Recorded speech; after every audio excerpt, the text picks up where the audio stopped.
Bon matin à tous et bienvenue à votre café matinal dans la parole de Dieu. Alors que nous avons comme thème général ces jours, depuis quelques jours et pour quelques jours encore, c'est tellement un sujet passionnant. Nous découvrons et cherchons à recevoir, à être renouvelés dans l'onction. Nous parlons de l'onction de Dieu. Si ce sujet vous intéresse et vous avez manqué les 2 derniers podcasts, allez les chercher, vous allez avoir une vue d'ensemble. On vous propose une définition de l'onction que j'ai mentionné à chacun des podcasts. Vous allez pouvoir la prendre en note. L'onction, c'est le débordement divin de l'Esprit de Dieu dans la vie d'un chrétien, d'un être humain, qui est consacré à Dieu, un croyant, à travers une expérience sincère, continuelle et quotidienne. C'est quelque chose qui est continuel, qui est quotidien. Ce n'est pas l'onction d'hier. Je peux avoir été sincère il y a 20 ans, mais c'est aujourd'hui que je dois continuer. C'est une expérience sincère, continuelle et quotidienne avec le Seigneur Jésus-Christ. Et voici ce que l'onction permet, qui lui permet de vivre une abondance spirituelle renouvelée, un service chrétien surnaturel, un caractère chrétien véritable, une satisfaction et un bonheur authentique, et le rend capable d'un impact éternel sur son entourage et sur le monde. Ça, c'est l'onction que Dieu a pour nous. Ça, c'est l'Esprit du Seigneur est sur moi. Et l'onction est une onction dans tellement de sphères. Vous pouvez faire une étude fascinante dans l'Ancien Testament en sachant, en comprenant que la Bible nous dit dans la Nouvelle Alliance, dans le Nouveau Testament, que toutes ces choses dans l'Ancien Testament étaient des ombres, étaient pour notre développement, étaient pour notre connaissance, étaient pour nous faire découvrir des facettes de Dieu. Et dans l'Ancien Testament, l'onction était bien au-delà de celui qui prêche ou celui qui chante. Souvent, aujourd'hui, on pense que l'onction, c'est seulement pour la prédication, c'est pour prier pour les malades, c'est pour chanter pour Dieu, c'est pour ceux qui sont sur l'estrade. Mais dans la typologie de l'Ancien Testament, l'utilisation de l'onction était variée et révélatrice. En d'autres mots, on a vu lors du dernier café que l'onction ne peut pas être imitée, mais l'onction ne peut pas non plus, ne doit absolument pas être limitée. C'est pas limité à 90 minutes ou à une élite spirituelle le dimanche matin à l'église ou à une élite qui font le ministère. Non, l'Esprit du Seigneur est sur moi. Je répandrai mon esprit sur toute chair, tous les âges, tous les arrière-plans. Et juste quelques exemples. Dans la typologie de l'Ancien Testament, l'onction devait être apposée dans la préparation de la nourriture au temple. C'était littéralement un rappel que toute nourriture spirituelle doit être. Ça ne peut pas être la connaissance stérile seulement, de la doctrine seulement. Non, il doit y avoir l'onction qui nous conduit dans la vérité, l'Esprit de Dieu qui nous conduit dans la vérité. Jean dira, 1er Jean dira même, c'est l'onction qui vous enseigne. Alors, dans la préparation de la nourriture spirituelle, que vous soyez un leader de groupe maison ou que vous partagez la parole avec quelqu'un ou que vous avez une classe avec des enfants à porter dans l'éducation chrétienne de votre église ou que vous soyez un prédicateur ou un enseignant, l'onction doit être recherchée dans la préparation de la nourriture spirituelle, dans les lampes du temple et des domiciles, l'huile d'onction. Nous pouvons seulement briller, l'Église brille seulement par l'onction. Comme médicament pour la guérison, il y a un verset dans Ésaïe qui le dit dans Ésaïe chapitre 1 et le verset 6, « De la plante du pied jusqu'à la tête, rien n'est en bon état. Ce ne sont que blessures, contusions et plaies vives. Blessures, souffrances mentales, morales, intellectuelles, spirituelles. De la plante du pied jusqu'à la tête, rien n'est en bon état. Ce ne sont que des blessures, contusions et plaies vives, parce qu'elles n'ont pas été adoucies, pensées, guéries, soignées, rétablies par l'huile d'onction. L'onction de Dieu est là comme pour la préparation de la nourriture, elle est là pour nous faire briller. Il y a un usage même cosmétique, de beauté, de bonne odeur. Dans la Bible, l'onction était dans un but, il y avait une huile qui était un parfum, une odeur. Il y a une lumière qui brillait seulement. La beauté de l'Église est seulement, la beauté de l'expérience chrétienne est seulement possible. Une bonne odeur monte seulement vers Dieu lorsque nous sommes à la poursuite de l'onction. Et l'onction est suprêmement pour guérir. L'onction est pour guérir. C'est pourquoi? Parce que Ésaïe, le même prophète Ésaïe qui nous parle de la tête, le cœur, l'être humain au complet, est une plaie vivante et l'Esprit de Dieu est là pour le guérir, nous donne une description de l'onction. Lorsque Jésus a commencé son ministère, lorsqu'on regarde dans Luc chapitre 4, Jésus a commencé son ministère, il a cité Il a ouvert un livre qu'on ouvre encore aujourd'hui. Il a ouvert le livre du prophète Ésaïe. Il est entré dans le temple où des gens faisaient la lecture de textes bibliques à chaque semaine sans aucune réalité. Mais lui est venu, il a ouvert le livre et il a dit, l'Esprit du Seigneur, Ésaïe 61, l'Esprit du Seigneur est sur moi. L'Éternel a mis une onction sur moi, m'a oint pour porter une bonne nouvelle aux malheureux, m'a envoyé pour guérir ceux qui ont le cœur brisé, proclamer aux captifs la délivrance, publier une année de grâce, pour donner, consoler les affligés, accorder un diadème, une pierre précieuse au lieu de la cendre, une huile de joie au lieu du deuil, un vêtement de louange au lieu de l'esprit abattu. L'onction est pour guérir. L'onction est pour consoler et libérer des captifs. C'était quelque chose qui m'a souvent frappé, que depuis 27 ans à Nouvelle Vie, Dieu a choisi d'établir une église qui est devenue, par la grâce de Dieu à Nouvelle Vie, une des plus grandes églises de la francophonie, dans la province, dans un des endroits du monde avec le plus haut taux de suicide dans le monde entier.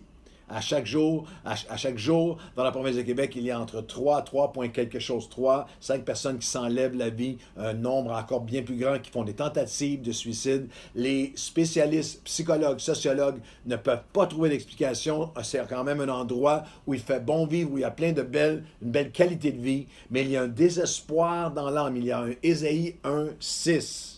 La tête entière qui souffre, tout n'est que plaie et contusion qui est vécu au quotidien dans notre province. Et c'est significatif que dans les débuts de l'Église Nouvelle Vie, on parle il y a 27 ans, on était, Chantal et moi, à préparer les semaines et mois avant les premières réunions d'Église Nouvelle Vie. Et autour des commencements de l'Église, nous avions pris chez nous une jeune fille qui est maintenant notre fille adoptive, depuis toutes ces années. Elle fait partie de la famille. Ses enfants sont nos petits-enfants maintenant.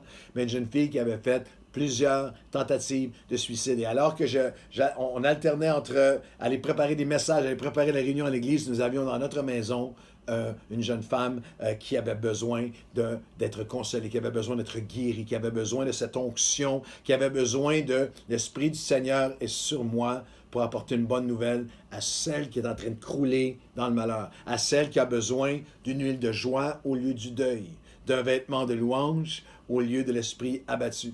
Et c'est comme si Dieu voulait imprimer sur nos cœurs que quelle que soit l'ampleur que l'Église prendra, quelle que soit, lorsqu'on est 30, 40, 50, 60 personnes dans des réunions au début de Nouvelle Vie, nous ne pouvons pas imaginer où nous serions aujourd'hui et les milliers qu'on touche, et même vous, partout à travers la francophonie. Mais le ministère est encore le même.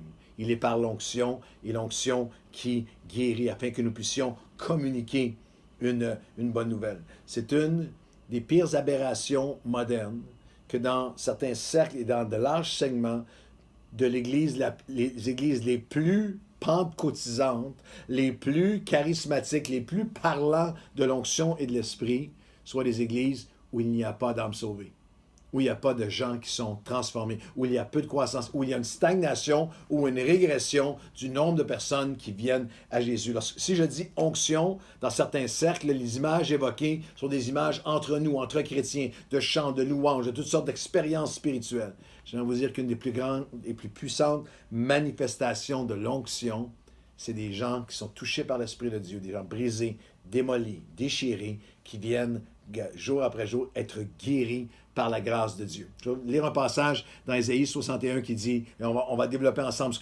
comment l'onction peut guérir des cœurs brisés, libérer des captifs. Mais dans Ésaïe 61, il dira ceci: l'Esprit du Seigneur est sur moi pour guérir les cœurs brisés, libérer les captifs. Et au verset 11, Ésaïe 61, 11, car comme la terre fait éclore son germe, et comme un jardin fait pousser des semences, ainsi le Seigneur l'Éternel fera germer le salut et éventuellement la louange en présence de toutes les nations.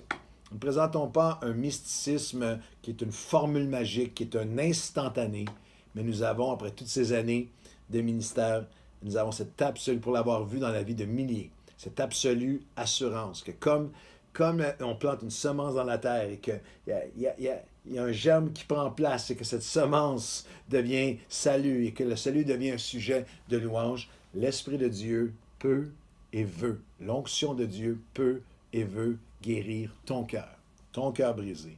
On va regarder ensemble comment dans les prochains jours, mais aujourd'hui, je vais m'arrêter et prier pour vous ou pour quelqu'un près de vous. Il y a quelqu'un près de vous qui est affligé, quelqu'un près de vous qui a besoin qui traverse ces cendres du deuil. Il y a quelqu'un près de vous qui a un esprit abattu. C'est vous ou c'est quelqu'un près de vous. Il est encore celui qui répand l'onction, qui guérit. L'onction qui guérit encore aujourd'hui. L'Esprit du Seigneur est sur moi. Il veut donner un vêtement de louange au lieu de l'esprit abattu. Il veut mettre une semence en toi qui va germer et qui va t'amener à une louange devant Dieu parce qu'il aura guéri ton cœur brisé. Alors on va prier pour ça ensemble aujourd'hui. Seigneur, je sais qu'il y a des pères, des mères, des mamans, des papas, des croyants qui sont avec moi dans ce moment de prière aujourd'hui, qui disent, Pasteur Claude, ce n'est pas seulement pour d'autres, c'est pour moi. Je vis cette saison de cendre et de deuil. Je vis cette saison d'esprit abattu. Je vis cette saison où j'ai besoin de cette onction qui vient apaiser, qui vient guérir les plaies de mon cœur ou de celles de mon fils, de celles de ma fille, de mon père et des jeunes adultes qui disent, mon père est affligé de cet esprit de lourdeur, son cœur a été meurtri, a été blessé. Ma mère, mon frère, ma sœur, aujourd'hui nous déclarons que tu es le même hier, aujourd'hui et éternellement. Que lorsque tu t'es levé pour accomplir cette prophétie qui avait été donnée des centenaires auparavant et que tu as dit aujourd'hui, cette parole s'accomplit. Tu es encore le Jésus du aujourd'hui. Et aujourd'hui, en pleine COVID, en 2020, tu es encore celui qui guérit les cœurs brisés et tu le fais même transcendant la distance, le temps et l'espace. Alors, où que soit cet homme, cette femme, ce jeune homme, cette jeune fille, de l'autre côté de ce message aujourd'hui, que ton esprit vienne toucher leur cœur, que ton esprit vienne apaiser, que ton esprit vienne guérir. Viens semer cette semence qui va germer, que tu vas arroser, qui va produire un fruit de louange, de guérison, d'apaisement devant toi. L'Esprit du Seigneur est sur nous et tu es encore celui qui répand l'onction qui guérit. Nous le recevons, nous le croyons, nous le recevons et nous le prions pour nous-mêmes et pour quelqu'un près de nous. Dans le nom de Jésus. Amen et Amen. Marchez dans cette onction aujourd'hui. Marchez avec confiance qu'il est encore celui qui guérit les cœurs brisés. Bonne journée.